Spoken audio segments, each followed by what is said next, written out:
My guest tonight is an American actress, first gaining attention in the recurring role of Emma in the Haunted Hathaways. She then starred in the lead role as Bella Dawson in the Nickelodeon series Bella and the Bulldogs. In 2020, she became starred in the titular role in the series Stargirl from the DC Universe and the CW, which, having just wrapped, means that season 3 is so close to being a real thing. Everyone, please give an absolutely mega super awesome welcome to our guest tonight, the amazing Brec Bassinger. Yay! Hello, hi! What an introduction. I wish you could follow me around and do that everywhere. Imagine a raucous applause from the crowd. I was gonna hear it. Yes, echo. I was going to try to play like your Stargirl theme, and I was going to the crescendo of it, but then I'm like, but then would get like a copyright strike and be taken down. So let's not do that. Yeah, we can just pretend it's there. I hear it. They hear it. It's great. Outstanding. So first, welcome to the show. Thank you so much for being here. We really appreciate it. Thank you. Thank you for reaching out and supporting the show. That it means so much to me. Our show premiered like beginning of pandemic, so I've gotten to meet very few people that have like watched the show. So every time I meet someone who's actually watched it, I'm like, thank you. It's real. We're real people. We're out there. We're watching. So my first question for every guest when they come on the show right out the gate is, what is your military connection? Yes. I don't have anyone in my direct family who has served in the military, but I grew up in Fort Worth and we have a really big base in my hometown. So a lot of my friends growing up had parents who were in the military. And so from a young age, I've seen the sacrifices not only the person serving, but their families have had to make. And I've always been so thankful. And specifically recently, obviously with the climate of our world, there have been so many more talks around the military and the Army, and I'm just so grateful for everyone who serves. Oh, well, we appreciate you. Thank you for your support. Hopefully, there's always the opportunities. I love when I see like USO tours, when actors get to go and meet the troops and tour the bases. I was wounded in combat in Afghanistan, and I spent some time at the Walter Reed Army Medical Center in DC. And it was so nice when you would see like, football players or actors or comedians kind of come through and see the troops. So who knows, maybe in the future, that's something you want to do. That's such a good idea. And like, as a cast, we've reached out to Warner Brothers a couple of times about visiting like children's hospitals, but we've never reached out about doing that. And that's such a good idea. I'm definitely going to do that. I know people, look, your people get in touch with my people. I will. No, I love stuff like that. It's like one of the reasons why I love my job. That's such a good idea. Awesome. All right. So I want the audience to get to know Brec, which first of all, and I know you have two older brothers, Barrick and Bryce. So I'm sensing a theme. Mm-hmm. Correct. Where does the name come from? I'm curious. What was the inspiration behind it? So my eldest brother, his name is Bryce, and it's spelled B-R-I-C-E. And my second brother, his name is Barrick, and it's spelled B-E-R-I-C. So you are correct. There's a rhyme a region to the rhyme. They have the same letters in their name mixed around. And it kind of happened by accident, but when my parents like saw that accident, they're like, absolutely. And then here comes me, like the third accident, LOL. And they're like, well, she needs the same letters in her name. So they came up with Brec. I'm missing an I, so it's just B-R-E-C. But my parents now call me Brecky a lot of the time, and we just say it's like spelled B-R-E-C-I. So I'm like my brothers, but like a little different still. Okay. All right. So kind of accident, kind of on purpose. I dig it. All right. Yeah. And you were born in Saginaw, Texas. Is that still kind of home for you? Yeah, my whole family is here in Texas, and I just recently moved back during the pandemic. Before we filmed our third season, I kind of picked up everything from California, which is where I'd been living for 6 years, and now I'm back home with my family.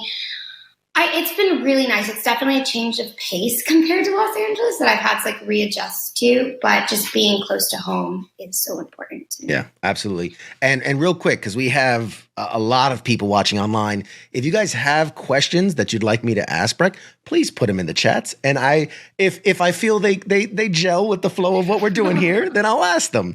But it's a military audience, so there's a lot of trolls out there too. So that's fine. We appreciate you guys. On. Yeah, thanks for watching. So more about you. I know you kind of grew up, you were into basketball, volleyball, running track and field. I found it fascinating. By the way, not a stalker. I do a lot of research. I like to know my guests. Research. I'm impressed. I do. And so you participated in beauty pageants and were crowned the 2009 World's Our Little Miss. So, kudos. Oh, wow. That's a big throwback. Yeah, I did. I grew up doing pageants. My experience was not like what you see on TV, toddlers and tiaras. I never did anything like that, although I'm sure that was great too. Mine were actually like a Christian-based, girl empowering situation. And I loved them. I still have friends to this day from all over the United States of people I met doing pageants. And to be honest, it's like where I found my love for performing and kind of how I got into acting. Yeah. People like to hate on pageants, but they were such a good thing in my life. Hey, experiences may vary, right? It's kind of like I tell people, they ask me, what was the military like? I'm like, well, experiences may vary. It's really good. This is my story. I can't speak for them. Absolutely. Now, before becoming an actress, you were also competitive cheerleader. So is that part of the performance and all that as well? Yes, for sure. I just always loved to perform in front of people. Like even with track and volleyball, just like the adrenaline with competing, I find really fun. Although auditions is like a different kind of competing. That's like a mental battle. That is not quite as fun because you get a lot of no's, but that's fine. But from like, I always wanted to be an astronaut until the time I was like 5. And then I found out the moon wasn't made of cheese and I decided I wanted to be an actor. And after that, there was no going back. Like, people would ask me, what do you want to be when you grew up? No one had told me this, but my answer would literally be, I don't want to be anything. I'm going to be an actress. To my middle school volleyball coach's demise, because sometimes I would like miss games for auditions and they didn't understand. But my priorities were straight. Very nice. Hey, it's surprising how often I do talk to actors who are like, this wasn't just like, oh, let me become it's a passion. It's a calling. It's something I knew I wanted to do for as long as I can remember. So that's awesome. Yeah, and I grew up in a small town in Texas. It's not like everyone was just going out to LA. And I'm so lucky that I had a family that like didn't call me crazy. And then so finally when I was 10, my mom was like, okay, we got to get this girl to shut up. Let's put her in acting class. So fair enough. Already we got a couple people in the chat saying, hey, Texas representing. So you're getting a lot of woohoos in there. Yeah. And one question, what's worse, North Texas traffic or LA traffic? Oh my gosh. Atlanta traffic, LOL. I would say LA traffic because there's no rhyme or reason. We're like Dallas, between like 7 and 9, don't go. And then like 4 to 6, just don't hit the roads. LA, it's literally from like 7 a.m. to 7 p.m. This is always the story I tell people. I was driving home from Santa Monica, 8 miles, took me 3 hours. I could have walked faster. Especially how athletic you are. You could have like gymnastic flipped over those things. Yeah. Absolutely. One question from David in the chats. He wants to know, is that the real Stargirl staff over your shoulder? Yeah, well, okay. The Cosmic staff has quite the history on set, like how we got it to what it was. So originally, yes, the thing behind me was supposed to be what I used. But when Courtney picks it up, Stargirl, it lights up. Well, this doesn't light up when I pick it up. It's because I don't have my super suit or anything. That's why. Anyway, so they tried to originally put a light beam into this, but that made it really heavy, big, and not pretty. So now we only use this when either A, Stargirl isn't holding it and it's not lit up, or B, when Stargirl's like facing whatever mental struggle and it's not lighting up. Gotcha. And because of that, we had not a lot of extra, but a few extra of these. And Jeff Johns, our showrunner, he gifted me one first season, and it's literally one of my most prized possessions. I mean, how could it not? I mean, outside maybe the suit itself, I mean, that is iconic. Yeah, I can't lie. We just wrapped third season like 3 days ago, and I almost stole the suit. I almost did, but I was like, no, they're going to know. They're going to know I can't do it. I love it. I love it. So, okay, a little bit more about you. Is there anything kind of you nerd out over? Or is it and it can be comics, movies, TV, even music. What's your nerd thing? What's the thing you dig into? Okay. 3 things pop into my head very quickly. Film, movies. I love movies. Like, even when it comes to my music background, it all comes from movies. Like, I hear songs in movies, and that's my playlist. Numbers. I was a mathlete growing up. I love math. Like, type A, I like that it makes sense. To this day, I do real estate investing on the side, and like, it just stimulates my number side, and I love it. And then most recently, in my biggest obsession, and it's totally embarrassing, is pickleball. I was actually working on going pro in pickleball, but right now I have some sort of stress fracture on my wrist from playing too much pickleball, so I've had to put it on the back burner. But it's fine. I'll do my pro pickleball career later. Yeah, I can see it now. The cover of Pickleball Monthly, and oh my gosh, I reached out to Pickleball USA, and I was like, listen, guys, I think this is a really great opportunity. Like, I've stayed in shape playing pickleball, and I will advocate that. Like, bring it on. And they actually did reach back out. So I'm like, keeping my fingers crossed. I just want to be on the cover of Pickleball USA, please. Would you do a pickleball photo shoot, but like in the Stargirl uniform? Absolutely. I kid you not. It's what's kept me in shape this season. Like, I got my whole cast in on it, and we were playing. We were honestly playing too much. We would like work a 12-hour day, 14-hour day, and then go to the pickleball court after. It was a bit obsessive. That's awesome. Yeah, I'm racquetball. I was on the cover of Racquetball magazine once, a long time ago. You were not. Yeah.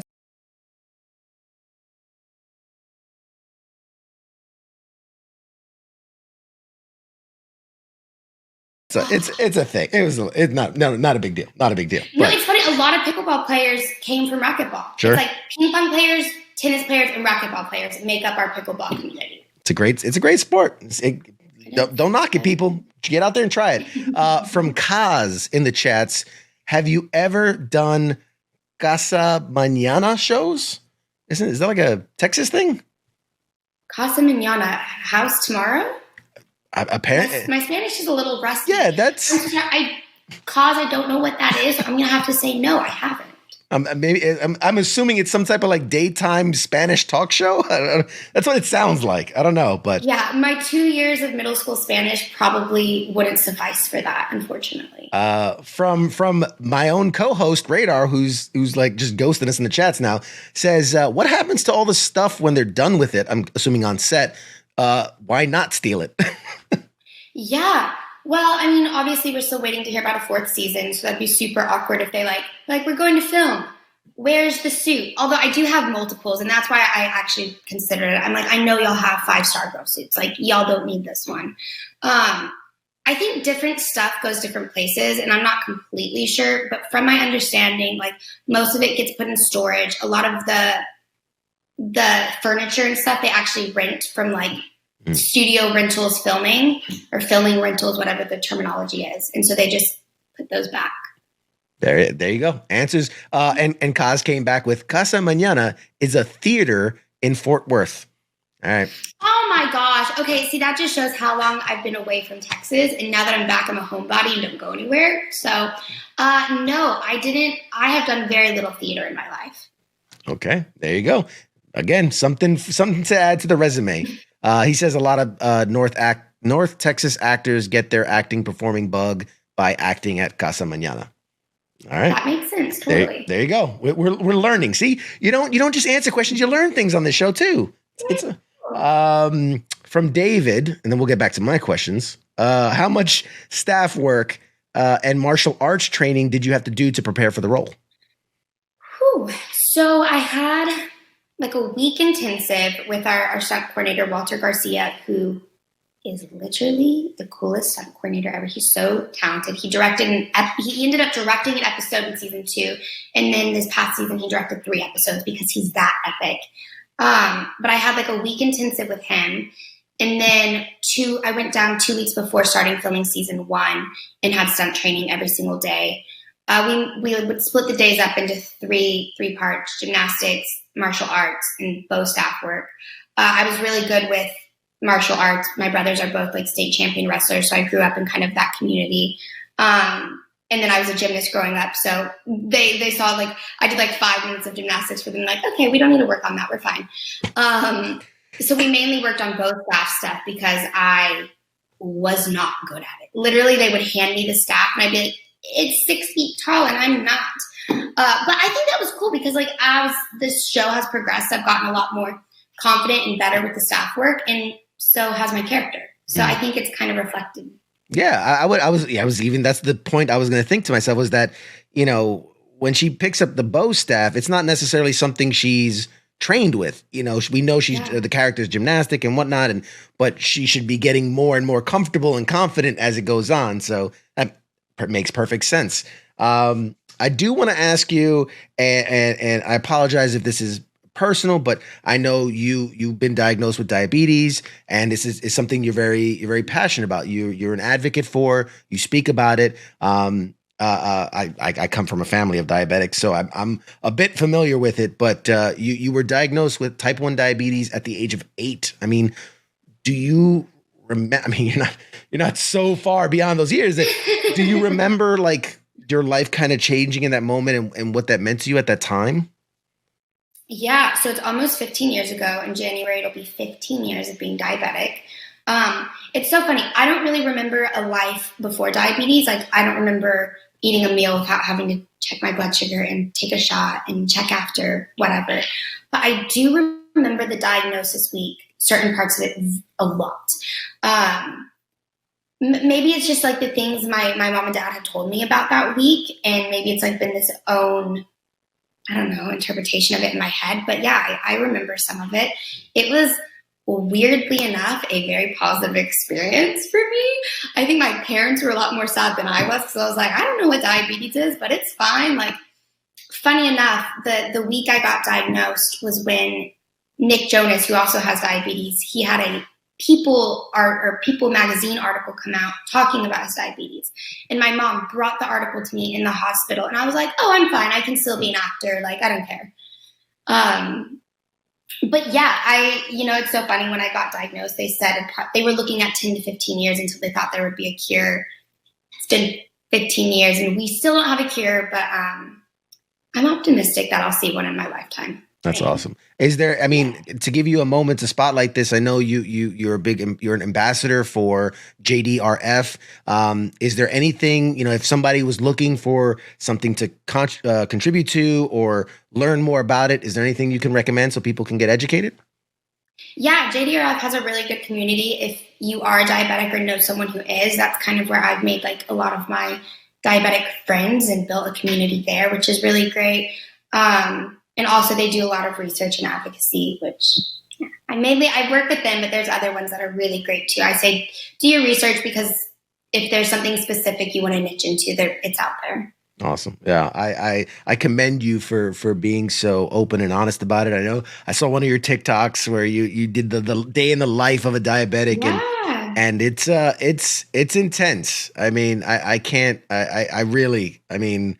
I was blown away by how much you have to do to live a normal life, and you don't seem to let it stop you from doing the things that you're passionate about and you love. So kudos to you. Thank you.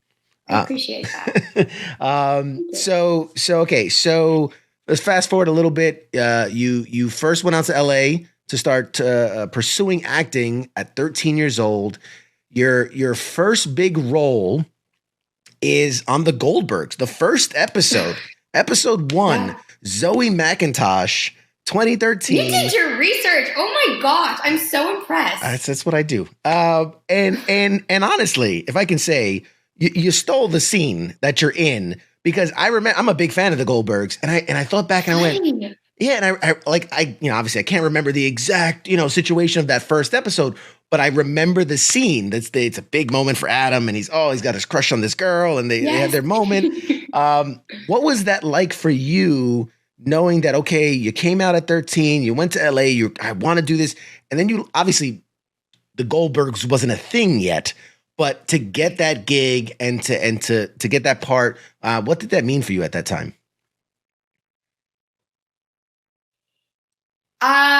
That was funny. I was, like you said, I was 13.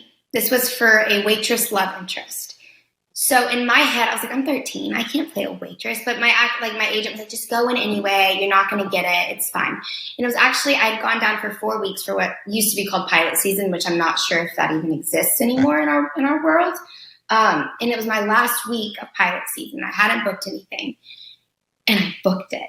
And I just remember being like, I go into the fitting because it's based in the 80s, and they did like a custom made 80s waffle girl waitress outfit. And I went into the fitting, they're like, how old are you, 10? And I was like, shut up, please, let me just do this. Don't tell the producers I look 10. And they're like, whatever, okay. I remember being so nervous. My manager basically gave me a step-by-step of what the day would look like. You'll get there, and someone will hand you this, and this is da-da-da-da-da, and you'll have to sign these papers, and then you'll go into what's called... Anyway, I have to talk about this person particularly who just passed away, but George Siegel, who was on the Goldbergs. So like I said, I was so nervous. My mom was with me. I was a minor. She had also never been on a set. And George was so kind. He took me under his wing. He actually went and got my mom and brought her to what's called Video Village, where the producers and director watching the screens, you need to come watch your daughter film, and set her down so she could watch. And he was showing me what a mark was and how to hit it and how I need to angle. It's he just was so kind, and it made such a lasting impression on me. And then 3 years later, they brought my character back for another episode, which was, I never expected that when I got the call. And I'm like, oh, this is so full circle. Awesome. It's a big difference. For those that are season 4, episode 3, she comes back and gets to play the party. And what was that like, like you said, coming full circle and then re-entering that world, which at that point now the Goldbergs is a thing. Everybody knows about the show. What was it like coming back to it? I was much more confident. I almost felt like the cool person walking onto the set, because I had just filmed a movie with Wendy, who's the mom on that show, and I had just played her daughter. So I came in and we had spent all summer together filming. And then I was leading a show on Nickelodeon, and I felt so much more confident and collected. But it was nice to go back and see them. That's and awesome. Sean, who's the boy, we had kept in touch a little bit, and he's very kind and welcoming. That's so cool. That's so cool. And actually, Heath in the comments just goes, oh my God, I just realized she's Waffle Girl. Sweet. Yes, I know. I had brown. I think that's the only role in my whole entire career where I had my natural hair color. And then I just had to start bleaching it, and I've never gone back. It's fine. Hey, there you go.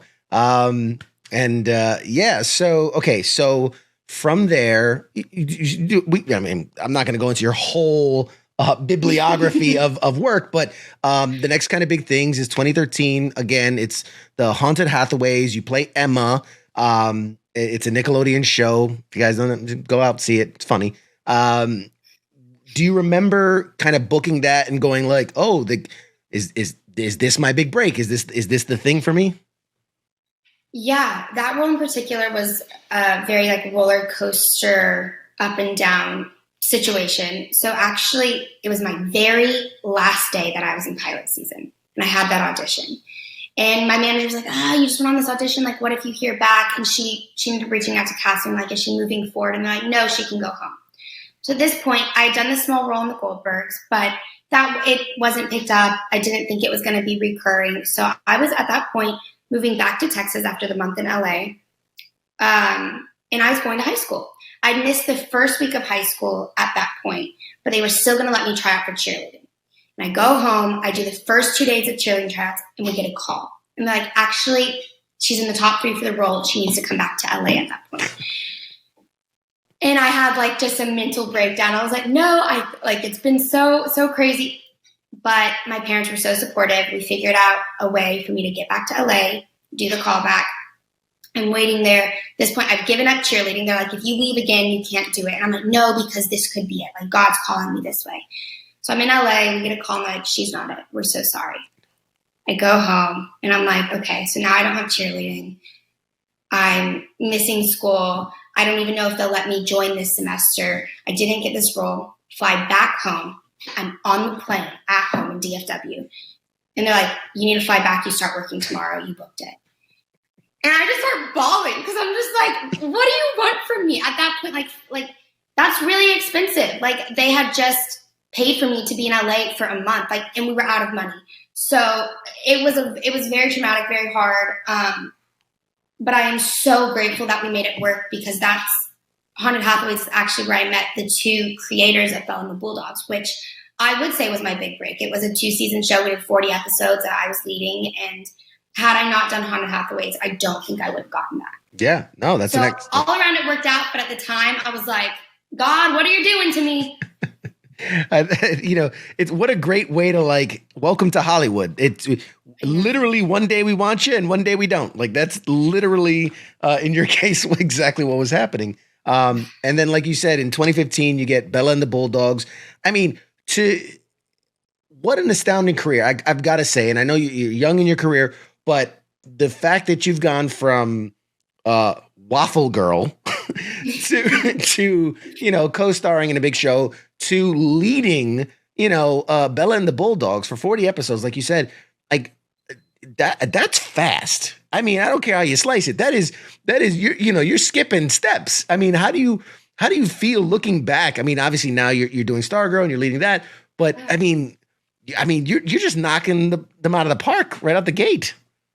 It is fast, and everything has like almost exceeded my wildest dreams. Like, I'm a big dreamer. I set goals and I tend to get them, but it's almost been faster than I expected. And I was shooting for the stars. I was. And recently I sat down with Jeff and I'm like, I feel so blessed to be at this position in my career, but I'm a little bit confused. I'm a superhero. At 22 years old, I'm like, what's next? And his answer was so beautifully put and just puts him in a nutshell. He's like, you just want to work with people that you love. Make that your priority. And I'm like, you're right. Okay, fine. Wow, that's beautiful. Like that, be happy what you're doing. It's a great mantra to stay in the present, right? Stay in the moment, but then, be around people that lift you up. I love that. Now, so obviously let's get into what people really want to hear about. The thing of the moment. 2020, you get Stargirl, Courtney Whitemore. 26 episodes are down. Season 3's coming. I got quick kudos, because for people that don't know, you won the Saturn Award from the Academy of Science Fiction, Fantasy, and Horror for Best Performance by a Younger Actor in a Television Series. I mean, congratulations. That's a huge accomplishment. Thank you. In about a couple months, I'll have my trophy in here, but right now it's still like on my fire mantle. I was like, no, I'm proud of this thing. I am proud of it. We all worked so hard on Stargirl, and specifically the first season, it was one of the hardest things I've ever done. My average workday was 15 and a half hours for 8 months. It was hard. And so to have that recognition, it felt so good, and I'm so proud of the show. And yeah, thank you. That's awesome. That's so awesome. Now, I want to ask you, I can only imagine the process of booking something like Stargirl. There's so much, I don't want to say so much writing on it, but there's an established world, because it's kind of part of the whole Arrowverse, although it's kind of on its own thing. But you've got The Flash, you've got Arrow, you've got Legends of Tomorrow, you got all these shows that have built this DC lineup, this CW lineup. When you're in the process of like going for it, like, do you feel the pressure? Do you feel the weight of something like this? I don't know. When you're in the moment, it's like, it's so surreal. I don't think I was maybe processing those things. And I feel so lucky to have like Jeff as my partner in all of this, because he knows everything about DC Comics ever. Like, I'll be like, who is this character? And he'll be like, well, in this comic, he was this, but in this one, he did it. Like, he knows that I call him the DC comic encyclopedia. Oh, I lost you. No, I'm still here. I'll catch you back up. So this was an interesting for me as a fan. As a fan, I'm watching Arrow, I'm watching Flash, I'm watching all these shows, and then it's announced, oh, Stargirl is coming. And I remember there's an episode of Legends of Tomorrow where they did this kind of multiversal crossover, Infinite Crisis, and there's a scene where we see you in that episode, which is weird, knowing that you're in an episode of Legends of Tomorrow randomly. Was that something that you shot specifically for that, or did they repurpose film? They repurposed film, but it's still so cool. Like, you go to my IMDb and they're like, she's been in one episode of Legends, and I'm like, okay, that was the easiest episode I ever shot. Do you get paid for that? Like I was in that episode. Isn't that so dumb? Like, I literally didn't do anything and they paid me. And I get residuals from it. That's awesome. Oh my God. I know, I love it. I wish. I'll do that all day. I'm trying to that's what I want my career to be. Just use my footage. Yeah. Yeah. Just I want to be a poster in a background of shots. So like, well, he's on this, we got to pay him for that. So bearing that in mind, I know you can't talk about season 3. Could we see crossovers? Can we see her interacting with other DC properties? I sure hope so. I don't know. There was talks of the first season. They had come to me about a couple different things, like, oh, we might want you in this episode of this, and then it never happened. And I'm like, what the crap, guys? You got my hopes up. But I still feel optimistic. Like, the cool thing with DC is, like, all things are possible. Yeah. So if they told you, you can be on one episode of one of the shows. You got to pick one. Is there one that you'd rather, like, no, I don't want to say rather. That sounds terrible. But, like, yeah, as, like, a creative, I get it. So forever my answer was Supergirl, because I wanted to meet Melissa. I've watched interviews of her and she just seems so nice. I'm like, I just want to be her friend. But that just ended. And also, I really like Superman and Lois. Tone-wise, I feel like it kind of matches our show too. Like, I can see there being room for a crossover. And Superman, like, that's literally the most iconic superhero. Come on. I mean, and the color schemes are very similar. I mean, you guys would, like, would match well. I know there was a lot of conversation between, like, whether it was, like, taking inspiration from whatever. I know there was talks about it, so. I dig it. And for those that maybe aren't as much of a nerd as I am, you're actually the third actress to play the live action version of Courtney Whitemore / Stargirl. When you, maybe not before you booked it, but when you booked it, did you do a little digging? Did you read up on the character? Did you see the other live action versions? What'd you do? Yeah, I didn't watch the other live action version because I know Jeff wanted this to be its own entity. So I just didn't feel like it was necessary. I did read some of the comics, like all my Stargirl comics are right there, just so I had some background on it. But our show is so loosely based on the comics. Like, the characters are very comic book accurate, but the storyline is so loose. I loved in season 2 where we finally got paintball, like the show's interpretation of paintball, because that was the very first Stargirl comic that I read. And I thought Jeff did such a good job, like, grounding that character into, like, one of the people that were already in the show. I just loved it. That was one of my. That's I was awesome. like, we are a comic book show. Like, I get that reference. I do. I felt really cool. Totally. I love it.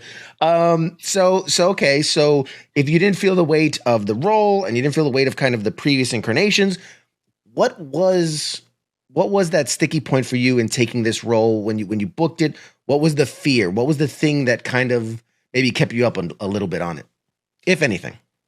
Yeah. I mean, probably the history behind the character. I'm sure with all your research, you're aware that Stargirl was created after Jeff's late sister, who tragically passed in a plane crash. And so this role is honoring her and her legacy. And so there was a pressure that came with that, because I wanted to make him proud, his family proud, her proud. But once again, and I'm probably beating a dead horse at this point, but, like, Jeff has been such a great leader and made me feel so confident and comfortable with that he has eased any pressure that I felt from that, and just been so complimentary that I'm proud of what I've done as Stargirl at this point, but there was definitely like a few conversations I had to have where I was nervous, and they had to be talked about. Yeah. Oh, and it's almost, I've talked to some actors and actresses about when they do a movie about a real person, right? This is based on the true story and the pressure of like living up to the title of that person. And you have something similar, maybe not necessarily on the person, but the idea of the character, but also the inspiration behind it and wanting to do it justice. So that's beautiful. And you've gotten to act with, I mean, obviously just incredibly amazing young talent. You know, the whole cast is so good, but some of the, let's call them veterans in the group, you know, I mean, you've got Amy Smart. We love a pun. Love that. Yeah. You got Amy Smart in there playing your mom. You got Luke Wilson playing kind of the surrogate dad. Joel McHale, now finally your paths crossed with him in the series. I mean, that is a dream team of people. What has it been like to act with these guys and kind of what have you taken from their performances that you kind of want to, you know, incorporate into your, you know, style? Yeah. Another thing I was nervous about is working with Luke Wilson. Legally Blonde was one of my favorite movies growing up. And so when I met him, I was so nervous. We actually, weirdly enough, we met for the first time going to the big facility to see Strike, where they created the big robot. I was so nervous. I was like shaking. And I was like, I knew he was from Texas because I had also done my research. And so I met him like, Dallas Cowboys, right? And he's like, I'm like, okay, this is going great. But no, he and Amy and Joel are so amazing. You would never know they have the resumes and careers that they do because they are all so kind and humble. Like, I mean this in the best way, but Luke could get mistaken for like one of the crew members half the time because he's just like chilling. And Amy, like, she's such a mom on set. And so from like a creative standpoint for me, like, I think they're very giving actors. Like, even when it's the camera's not on them, they're giving you stuff to work off of, which is not always the case. And I hope to be able to do that for other actors one day. I mean, I hope I do it now, but like continue to do it as they have. And then Joel, I have to talk specifically about him because I finally got to really work with him this season. That man is something special. Like, not only is he like 6'5", buff, super cool, super funny, and he's nice. I'm like, what the crap, Joel? Like, you're so cool. And he's a really good actor. Like, I don't think I've ever seen anyone busier, and I get why. Like, he would wrap Friday night at 2 a.m, fly to Vegas for a stand-up show, fly to LA for a family dinner, and then fly back to Atlanta on Monday to film again. Like, he doesn't sleep, and he was an inspiration for me, just all around. I'm like, this man works his butt off. Oh, that's amazing. Yeah. And I mean, it's part of his charm. I think a lot of the characters he's known for is this very like scruff, whatever you want to, what is it? Asshole. He kind of plays the character so well. But you know, I don't know. I heard somewhere, and you don't have to confirm, but I heard somewhere where it's like some of the best guys playing bad guys are some of the sweetest people, and then some of the best good guys, little. I have to say, we don't have any bad apples on our set, but I have a special place in my heart for all the villains, like the ISA, the a-holes. Like, they've all been so nice. Oh, okay. I wonder, there's got, because, you know, like I've heard things from like the guy that plays Negan on Walking Dead and like all these guys that they're just the worst human being on film, being just the sweetest, you know, big cuddly teddy bears off camera. So it's something nice. It's nice to know.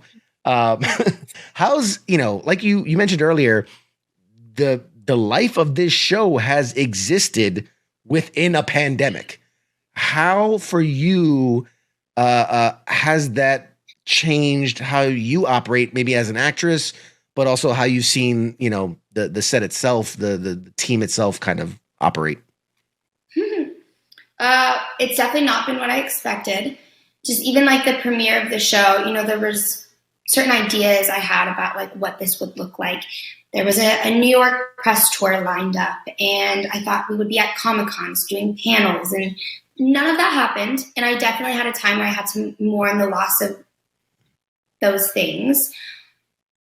But so many things have exceeded my expectations, and like the family that I have created that I never, the girl who plays Wildcat, Yvette, like she's literally my best friend. Like period. When I get married, she'll probably be my maid of honor. Like I freaking love her.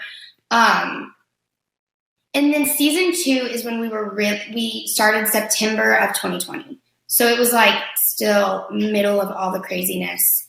And it was really hard. There was definitely some growing pains that we had to adjust to. But like I can say we didn't have to shut down our second season, and shows were getting shut down everywhere for positive COVID tests. But like we took it really seriously and like respected the show.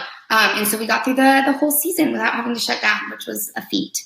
That's awesome. It's so good. And I had a question in here where I said, again, as a viewer, it feels like you guys are having fun. It feels, it's enjoyable to watch when it seems like the people in the show want to be there and they're enjoying it. And I had to ask, I was like, are you guys really that tight, or is you're just all really good actors and just playing the role that good?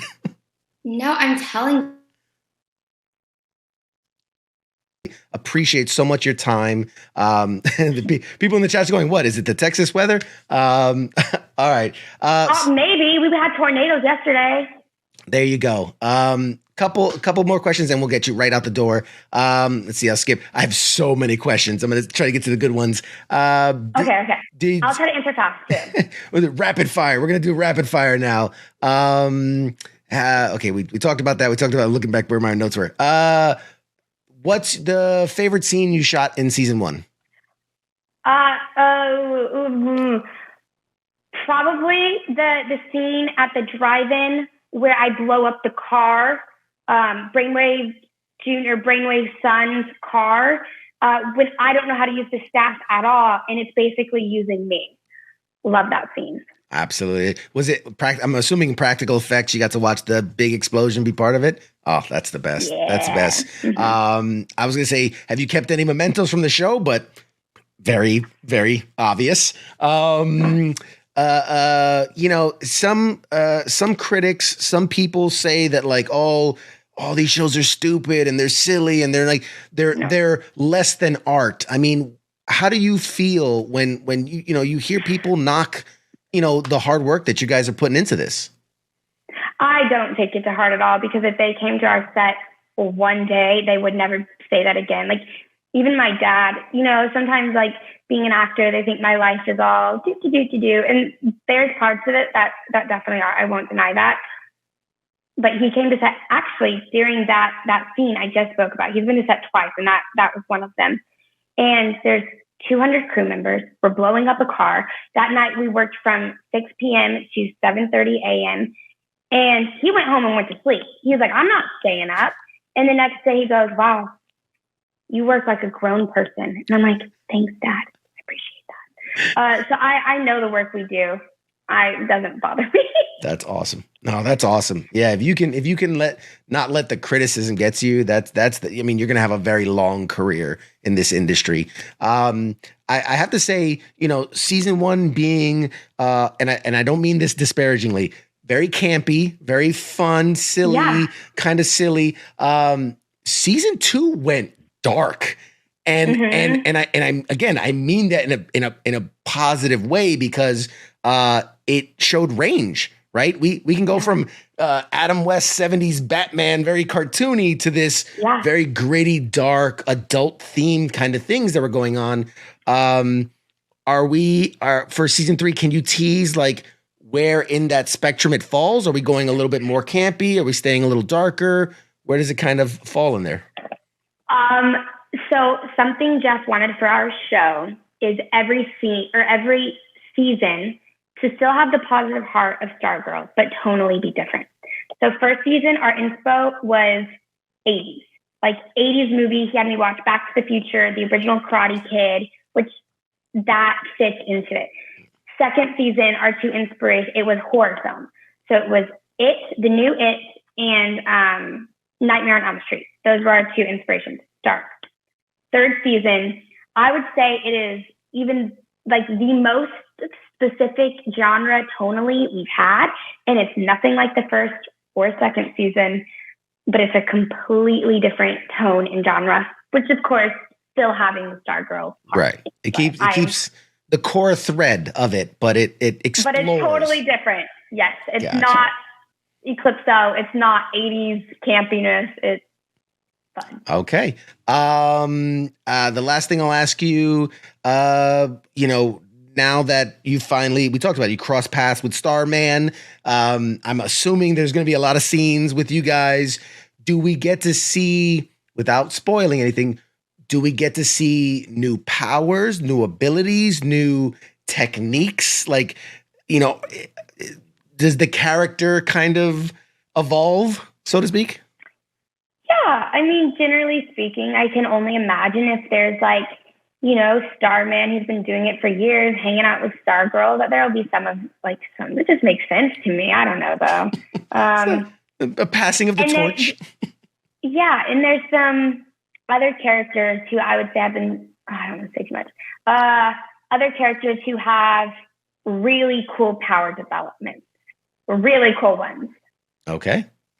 Yeah. And then the last thing, I've seen it happen, especially with the CW shows, but really everywhere in the superhero genre, where season to season or movie to movie, we see uniform changes, we see upgrades, we see changes in visually and functionally. Are we going to see some changes throughout the season with Stargirl? No, I've tried because, listen, I love how comic book accurate the Stargirl costume is, and it's pretty functional. Like it is. I'm wearing boy shorts and Converse basically. So that part's great. But I'm like, listen, if I want to eat a pizza and drink a soda on Stargirl Day, it ain't gonna look good. You know that. I know that. You won't tell me that, but we both know it. And so I tried on. I actually Yvette and I, who plays Wildcat, we snuck up into the costume department and stole the Wildcat suit. And I tried it on. I was walking around set with a Wildcat suit on. And I was showing Jeff photos. I'm like, doesn't it look so good? Don't you think Stargirl would look so cool with a one body? And he was like, his joke is season 13, we'll do that. And I'm like, great, awesome. But I don't know. I actually think he might be open to the idea. So not this season.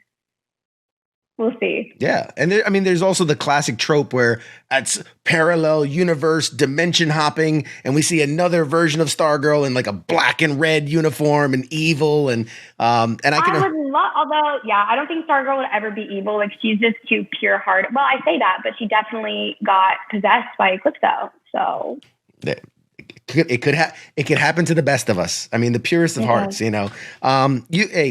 Brec, thank you so much. You've been so awesome. Where can people follow you on social media? How can they support? What do you want to promote? Do you want to tease anything that's coming up? The floor is yours. I do Instagram some. It's my name @Brec Bassinger. I really don't tweet, except I do live tweet almost every single Stargirl episode just because I think it's fun connecting with people.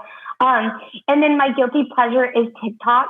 I do it half seriously, half as a joke, but I just have so much fun doing it.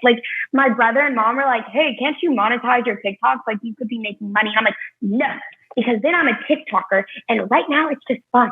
So I do TikTok. It's also my name. Awesome.